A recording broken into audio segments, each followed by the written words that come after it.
Shalom, shalom, frères et sœurs en Christ, et bienvenue à la Rhapsodie du jeudi 5 mai 2022. La Rhapsodie écrite par le pasteur Chris Oyakilome, et la lecture vous est offerte par la vérité de l'Évangile. Le thème d'aujourd'hui est « Le parler en langue est une grande bénédiction ». Et le verset de 1 Corinthiens 14, verset 15 qui nous dit « Je prierai par l'Esprit, mais je prierai aussi avec l'intelligence. Je chanterai par l'Esprit, mais je chanterai aussi avec l'intelligence. » Le pasteur Chris dit, il y a des chrétiens qui, plusieurs années après leur nouvelle naissance, n'ont jamais parlé en langue. Ils se sont fait du tort à eux-mêmes. Certains n'ont parlé en langue que le jour où ils ont reçu le Saint-Esprit. Ils se rappellent souvent cette expérience spontanée qu'ils ont eue, comme si cela n'était censé se produire qu'une seule fois pour toutes. Mais les Écritures enseignent que le fait de parler dans des langues spirituelles doit faire partie intégrante de votre vie de prière. Le parler en langue est une grande bénédiction pour tout chrétien et possède des bienfaits inexhaustibles. Les chrétiens qui parlent plus souvent en langue ne sont presque jamais malades, ni apeurés, ni découragés. Ils sont toujours au sommet, fervents en esprit, servant le Seigneur. Ayant reçu le Saint-Esprit, vous êtes habilités à parler dans des langues de l'Esprit. Le Saint-Esprit est celui qui vous donne la faculté d'expression afin de parler en d'autres langues. Le jour de la Pentecôte, la Bible dit, dans Actes 2, verset 4, « Ils furent tous remplis du Saint-Esprit et se mirent à parler en d'autres langues, selon que l'Esprit leur donnait de s'exprimer. » Remarquez qu'il n'a pas dit que le Saint-Esprit a parlé en langue. Ce sont les disciples qui ont parlé en langue. Cependant, ils n'ont pas concocté les paroles dans leur tête, mais ils ont parlé selon ce que le Saint-Esprit leur a donné l'expression. La dernière partie des Actes 2, verset 4, de la traduction Bible vivante, dit que les disciples se mirent à parler dans des langues qu'ils ne connaissaient pas, selon que le Saint-Esprit leur donna la capacité. La Bible Bonne Nouvelle dit, « Ils furent tous remplis de l'Esprit Saint et se mirent à parler en d'autres langues, selon que l'Esprit les rendit capables de s'exprimer. » Certains disent qu'ils attendent que le Saint-Esprit s'empare de leurs lèvres afin de parler en langue. Et ce n'est pas ainsi que cela fonctionne. Vous pouvez parler en langue à tout moment, n'importe où et aussi longtemps que vous le souhaitez. Le Saint-Esprit vous en a déjà donné la capacité. Par conséquent, allez-y et parlez en langue même maintenant, comme un acte de foi basé sur la promesse du Père qui a été accomplie en Christ. Alléluia, fin de la Rhapsodie. Aujourd'hui, le pasteur nous parle des bénédictions qui accompagnent le parler en langue. Il dit que le parler en langue est une grande bénédiction. Qu'est-ce que le parler en langue? Le parler en langue, c'est ça qu'on appelle le parler.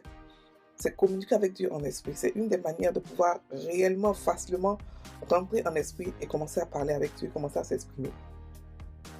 Et beaucoup de chrétiens aujourd'hui se disent que ce n'est pas obligatoire. Beaucoup de chrétiens posent la question, est-ce qu'on doit parler en langue?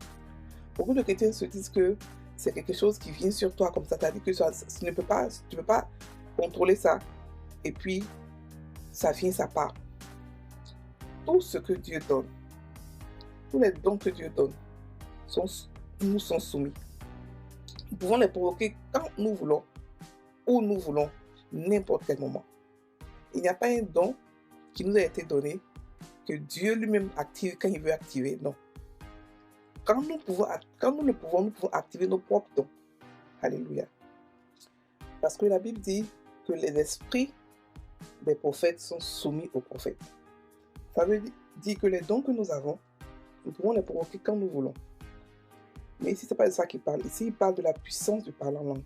Ici, il parle de la bénédiction que le parler en langue est pour la nouvelle création.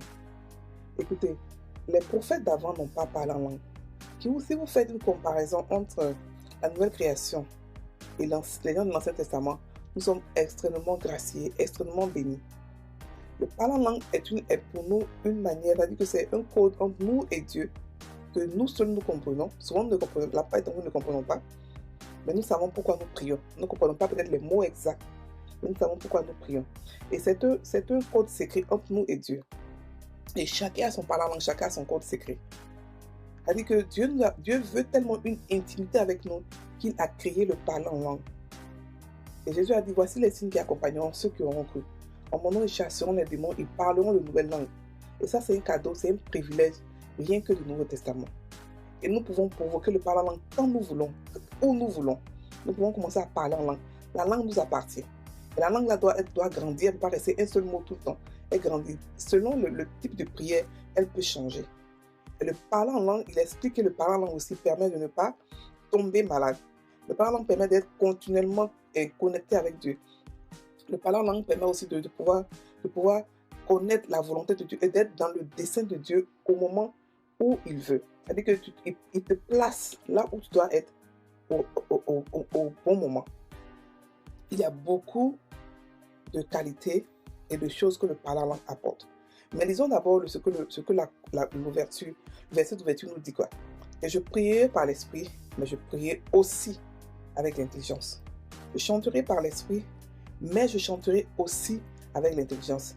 Ici, le aussi, c'est l'intelligence.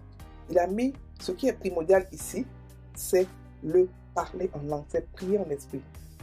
Lorsqu'il parle de prier en esprit, c'est prier en langue. Il a mis ici, je prierai par l'esprit et je prie, mais je prierai aussi par l'intelligence. Ça veut dire que l'intelligence vient numéro 2. Pourquoi est-ce qu'il parle d'intelligence? Il prie par l'intelligence parce qu'il veut que d'autres personnes comprennent ce qu'il est en train de dire. En communauté, il va dire 10 lettres en langue et quelques lettres en intelligence, en français ou en anglais, pour que d'autres comprennent de quoi il parle. C'est-à-dire qu'il va vous dire par exemple, prions pour tel domaine, et puis tout le monde parle, tout le monde commence à prier en langue. Ou à la fin de la prière, il scelle la prière par la langue, par le français. Donc, ce qui veut dire ici que Paul a compris que le parler en langue était le secret. Donc, il parlait en langue plus qu'il parlait en esprit. Lorsqu'il priait en langue, plus qu'il priait en esprit. Parce qu'il a dit, il s'est levé une fois dans une communauté, il a dit que je parle en langue plus que vous tous ici réunis. Le zèle, quelle que soit la communauté, il a dit que je parle en langue plus que vous. Parce qu'il a compris que c'était le secret de Paul. Pourquoi est-ce que Paul a eu toutes ces révélations? C'est parce qu'il parlait en langue plus que tout le monde. Il a dit ça une fois. Donc, le parler en esprit est primordial et plus important que la prière en intelligence. La prière en intelligence où vous comprenez. Parce qu'il a dit aussi en esprit. Il a dit, après il a dit, je chanterai en langue, par l'esprit, mais je prierai aussi par l'intelligence. Aussi, l'intelligence vient numéro 2. Ça veut dire que le plus important ici, c'est la prière en esprit. Donc, frères et sœurs, je ne sais pas comment les gens font prier en français pendant des heures. Je n'ai aucune idée. Mais la langue humaine ne peut pas exprimer, ne peut pas expliquer ce que Dieu est. Il n'y a pas de langue humaine assez grande, assez vaste pour pouvoir exprimer les grandeurs, la beauté et la gentillesse de Dieu. Le parler en langue, par contre, peut exprimer, parce que c'est la langue des anges, c'est la langue de Dieu, c'est notre langue à nous, peut exprimer des choses inouïes. Donc, parlons en langue. Parlons en langue dans nos prières. Faites toutes vos prières en langue. Arrêtez de prier en français. Même si vous ne comprenez pas, nulle part il est dit qu'il faut comprendre la langue, il faut comprendre le parler en langue. Il a dit seulement de le parler. Et lorsque nous parlons en langue, nous parlons des mystères de Dieu.